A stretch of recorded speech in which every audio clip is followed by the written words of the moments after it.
Someone screamed. The man staggered backward, hands flying to his chest as blood bloomed through his shirt.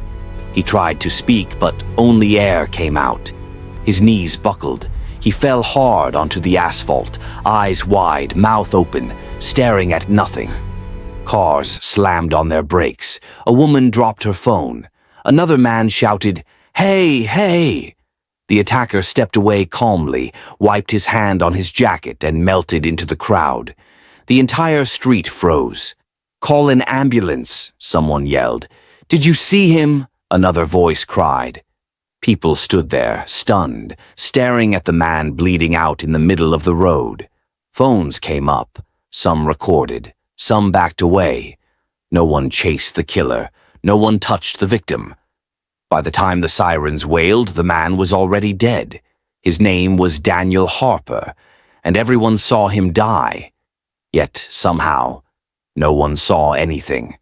Police cars sealed off the street within minutes. Yellow tape fluttered in the morning breeze as officers pushed the crowd back. "Step away, move back." A woman clutched her chest. "He was just walking. He was right there." Detective Aaron Cole knelt beside the body, his face unreadable. "Cause of death?" "Single stab," the paramedic said quietly. "Straight to the heart, clean, fast." Aaron looked up. "Witnesses?" The officer gestured at the crowd. "Plenty." Aaron stood and turned to them. "Who saw what happened?" Silence. A man finally spoke. I didn't really see his face." A woman shook her head. "It happened so fast." Another voice added, "There were too many people. I was distracted." Aaron's jaw tightened. "You're telling me," he said slowly, "this happened in broad daylight, on a busy street, and no one saw the attacker?" People shifted uncomfortably. "I thought someone else would help," one man muttered. Aaron wrote that down. News vans arrived before the body was removed.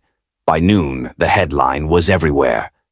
"Respected local man killed in public street. Daniel Harper was known in the neighborhood. Quiet, polite, volunteered at the community center, never caused trouble." His wife, Laura Harper, arrived at the scene trembling. "That's my husband," she cried. "Daniel, Daniel!" Aaron caught her before she collapsed. "I need you to breathe," he said gently. "Did he mention anyone threatening him?" She shook her head, tears streaming. "No. He said he felt watched, but I thought it was stress." Aaron paused. "He said that?" "Yes. Last week. He said, if something happens to me, people will be there, but no one will help." Aaron stared at her. "Did he say why?" She whispered, "No." At the station, the witness interviews went nowhere. He was just there. Then he wasn't. I heard shouting, not words. I saw a jacket, I think. "Black?" Aaron asked. "Maybe." "Blue?" "I don't know." The CCTV footage didn't help. Every camera had an angle. Every angle missed the moment. One camera glitched. Another was blocked by a passing bus. Another caught only the crowd reacting, not the act itself. Aaron leaned back in his chair, exhausted. "This wasn't random," he said to his partner, Detective Lena Moore. Lena nodded. "It was too clean." "And too public," Aaron added. "Who kills someone like that?" Lena hesitated. "Someone who doesn't want to be chased." They visited Daniel's house that evening. Laura sat at the table, hollow-eyed. "Daniel was working on something," she said quietly. "He wouldn't tell me what." "Did he seem afraid?" Lena asked. "He seemed prepared." Aaron's pen paused. "Prepared how?"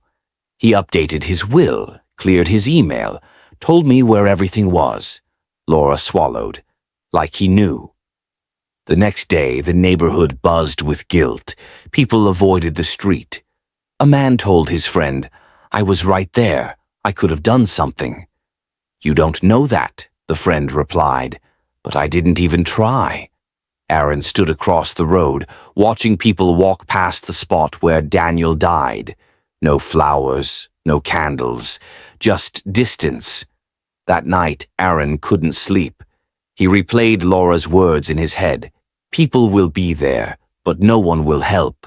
He opened Daniel's phone records. One call stood out. Repeated. Unanswered.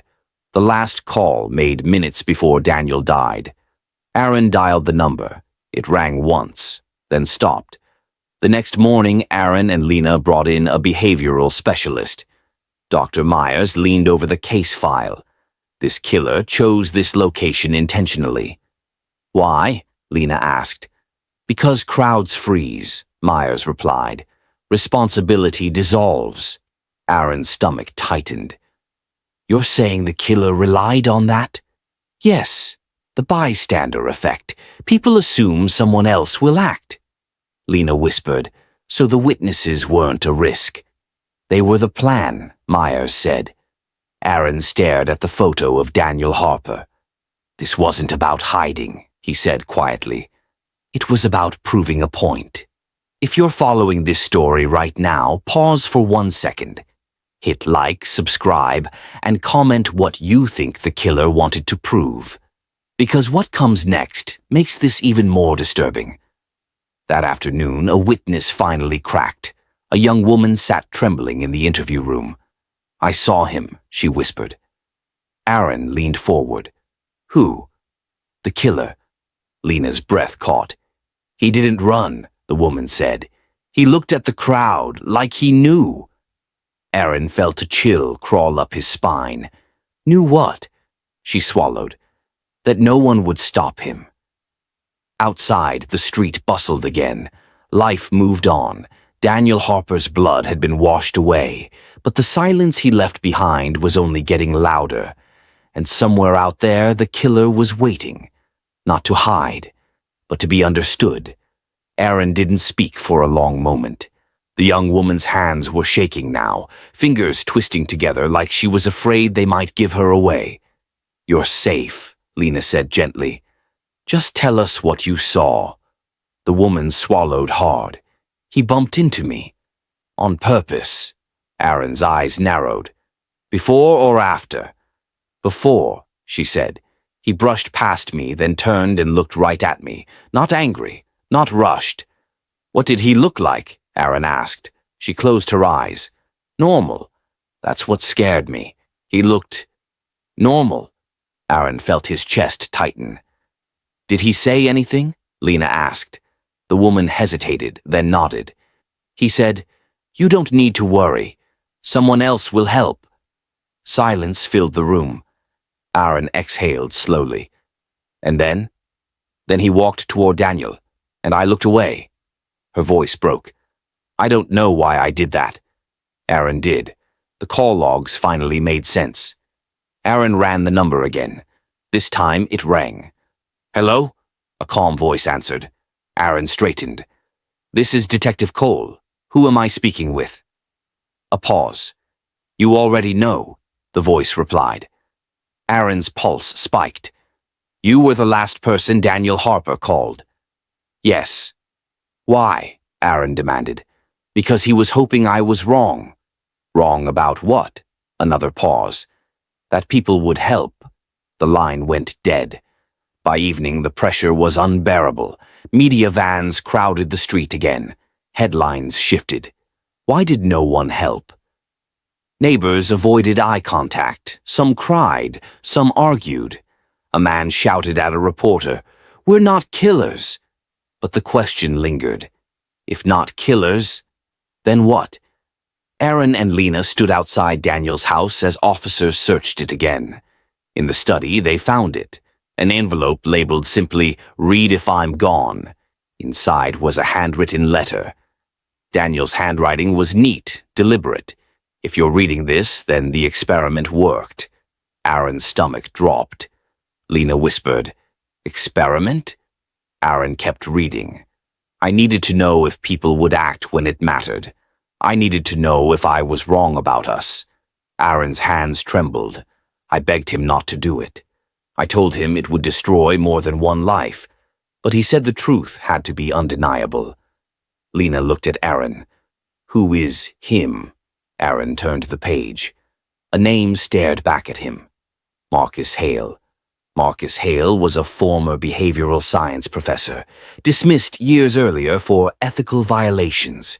He'd written papers on crowd psychology, on moral diffusion, on how responsibility disappears when it's shared. He didn't just plan the murder, Lena whispered. He designed it. They found Marcus sitting in a cafe 2 streets away, not hiding, not running, just waiting. Aaron approached slowly. Marcus Hale. Marcus looked up and smiled faintly. Detective Cole, you took longer than I expected. You planned this, Aaron said. You used Daniel. Marcus folded his hands. Daniel volunteered. Lena snapped. You let him die.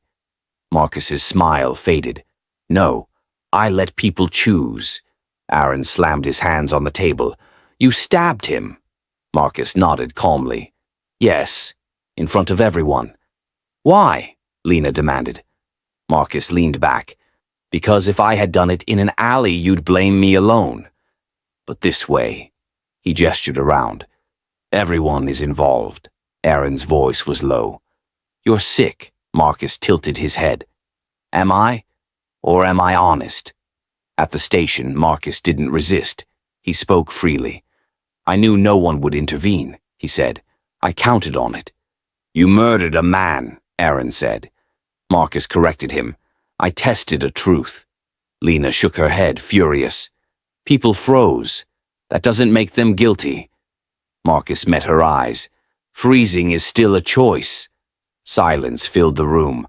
The trial was swift, the evidence overwhelming.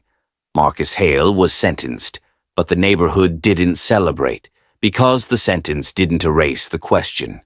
Weeks later, a memorial was held. People stood where Daniel Harper had fallen. Candles flickered. Laura Harper spoke quietly. Daniel believed people were better than this. Her voice trembled. I still want to believe that too. No one applauded. Aaron stood at the edge of the crowd. Lena joined him. You think he was right? She asked softly. Aaron stared at the faces around them. I think, he said slowly, we all like to believe someone else will act. As the crowd dispersed, a boy whispered to his mother, Why didn't anyone help him? The mother had no answer. If this story made you uncomfortable, that's the point. Right now, like this video, subscribe and comment below. Would you have acted, or would you have looked away too? Because stories like this only matter if we learn from them. That night, the street was quiet. Cars passed, people walked, life continued. But something invisible had changed. Everyone remembered where they were when Daniel Harper died, and everyone knew one terrifying truth. The killer didn't rely on darkness. He relied on people, and that might be the most chilling part of all. End.